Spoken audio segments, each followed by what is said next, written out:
Hey guys. Okay, so jumping out of the design basics, I would like to put into conversation with the design basics this video lecture on the ethics of both visual and rhetorical communication that we have covered in the readings for the last couple of weeks. So this PowerPoint is going to go over the different forms of risk communication and the form that Grabble and Simons argue for, a little check-in with Walsh and her definition of visual rhetorics, and then at the very end we'll talk quickly about Draga and Voss and Katz and their claims about the types of ethical considerations that ought to be involved in the representation of human data. So first, it's important to start with the notion that Walsh reminds us of, and that's that visual texts follow the basic principles of classical rhetoric. So the authors and designers of visual text appeal to audiences through ethos, pathos, and logos, and visual texts also rely heavily on organization principles as a means of audience engagement. So finally, not only do figures of incrementum, which arrange evidence to create a sense of inevitable process, hold audiences' attention, but these maps and monuments, etc., have the potential to shape the political. So what does that mean? Well, for example, the hockey stick graph, which we've talked about quite a bit, illustrates the relationship between human activity and warming, right? And it's brought out in all sorts of contexts as a data set or a representation of a data set with the intent to both engage audiences through this like terrifying, stark representation in an effort to affect the individual behavior and then also public policy. But then remember that Walsh suggests that the designers of the graph that there's unwitting consequences of the graph itself, right? So to what extent do the colors suggest negative associations, and that we might also talk about the graph in terms of the ways in which it produces imbalanced relationships between speakers and audiences. Just as a point of reference, I don't know if you guys have seen this, but An Inconvenient Truth, which came out, it's been 20, 25 years now, has a kind of famous hockey stick graph moment, and provides a good example, this movie, of what some critics might argue as a kind of collaborative, audience-focused set of communications. But maybe on the other hand, we might think, to what extent do the sets of iconography and the technical communication in this like popular communications strategy around climate change also have like unwitting consequences. But here is a dramatization of the hockey graph. Let's see, so let me get it to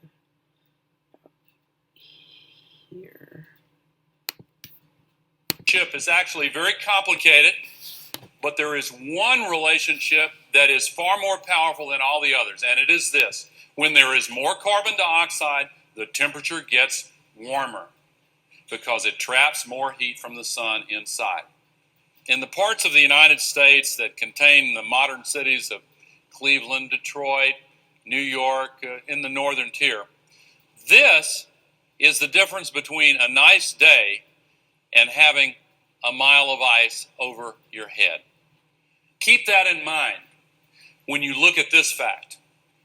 Carbon dioxide, having never gone above 300 parts per million, here is where CO2 is now. Way above where it's ever been as far back as this record will measure. Now, if you'll bear with me, I want to really emphasize this point. The crew here has tried to teach me how to use this contraption here, so if I don't kill myself, I'll...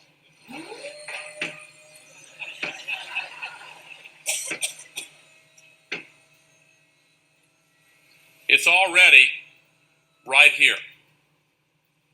Look how far above the natural cycle this is, and we've done that. But ladies and gentlemen, in the next 50 years, really in less than 50 years, it's going to continue to go up. When some of these children who are here are my age, here's what it's going to be in less than 50 years.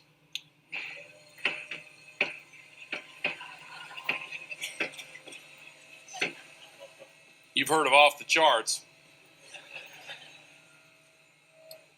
Within less than 50 years, it'll be here. There's not a single fact or date or number that's been used to make this up that's in any controversy. The so-called skeptics look at this and they say, so? That seems perfectly okay.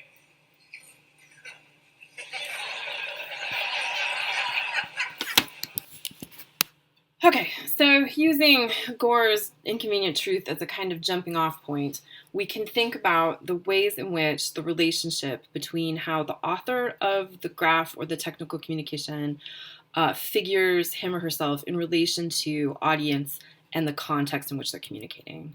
So you remember from Grabble and Simons that they break down approaches to risk communication across three different types. The first is technocratic. So this is an expectation that technical communication is one way. It flows from experts to the public. It favors technical aspects of risk and not values or experience of different local communities. It would be typical in earlier generations of communication. Think of it as maybe like a dominant mode of communication in, I don't know, medicine pre-1960s.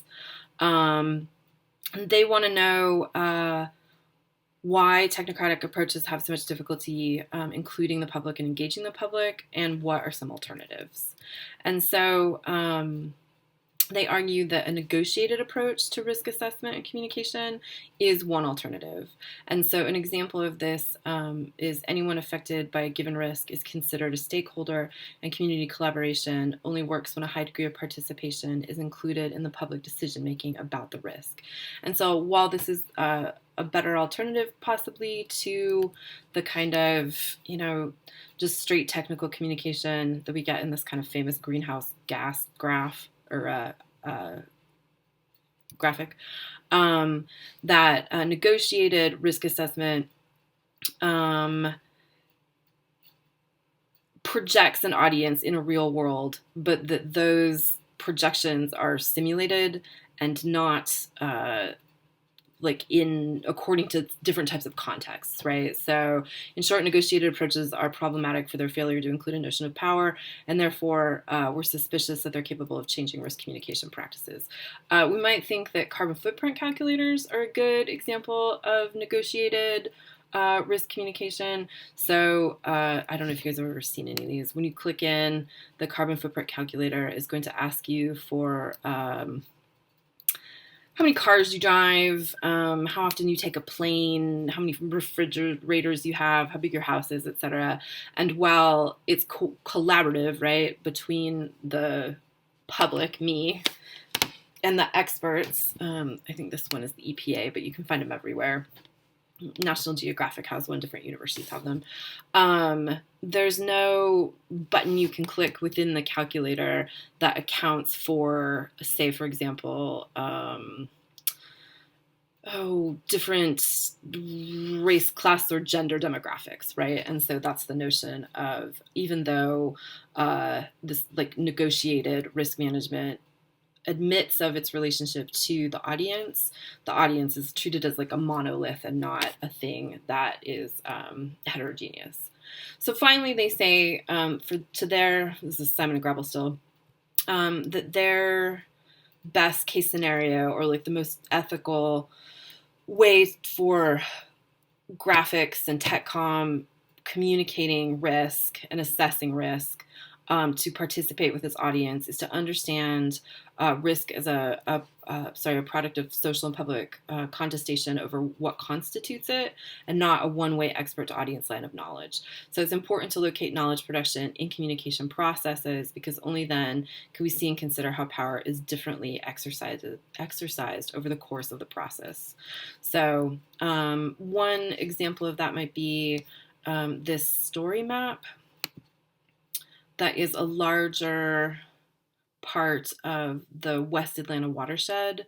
So the West Atlanta watershed is now funded through and by the EPA, but it started as a grassroots movement in Atlanta, so that even though the West Atlanta watershed has become a nonprofit, the the board of directors and the hierarchy of the nonprofit are drawn from the people with lived experience of watershed in Atlanta, such that the risk being communicated is coming from the local and then channeled through sets of expertise at the EPA. And so maybe this is a more ethical example of how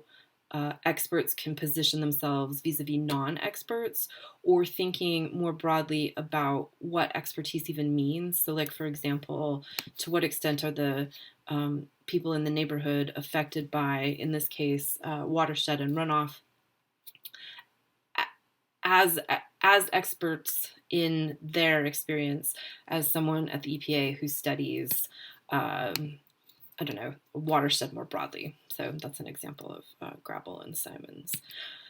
Okay, so finally, Grabble and Simons suggest a participatory democracy frame. So a frame for communicating risk is that if they accept that citizens should be able to participate in decisions that affect themselves and their communities, and that they themselves are the best judge of their own interests, then we can see that the technocratic approach is incomparable with democracy. And then finally, like, we have to proceed, and by we I mean technical communicators, with this notion that public is itself a construct, right? It's a rhetorical figure. There's no such thing as like a single public, and it's instead produced at the moment of the speech communication, where the author reads, or the audience reads the author's communication within a specific context. And so finally, you'll remember from the articles that we read for today. So this is Cruel Pies.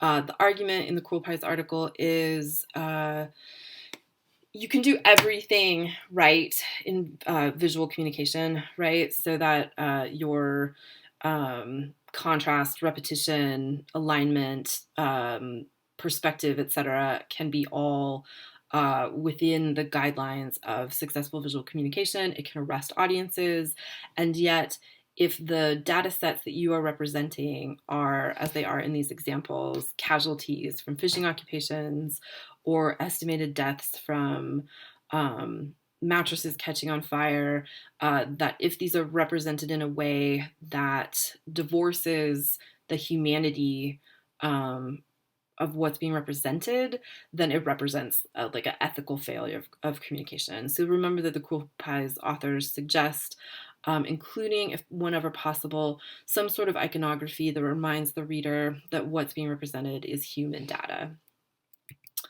And then finally, you might think these maps have become kind of ubiquitous, and you might think, how can you revise this graphic to better connect it to the data it represents, to the lives of the people who are going to be lost to climate changes as predicted by the World Health Organization? So like, how would, I don't know, including certain types of visual iconography or different types of colors remind us that we're looking at human lives? Similarly, to what extent does this type of visual iconography communicate to an audience with the expectation that the audience itself is somehow monolithic. And then I guess finally, when you're looking at these, like, right, this is communicating pretty big data, right? So this is parts per million. How can you, or is it possible to reconcile the local when trying to represent such massive data sets? And so I will leave you with that. Okay, thanks so much.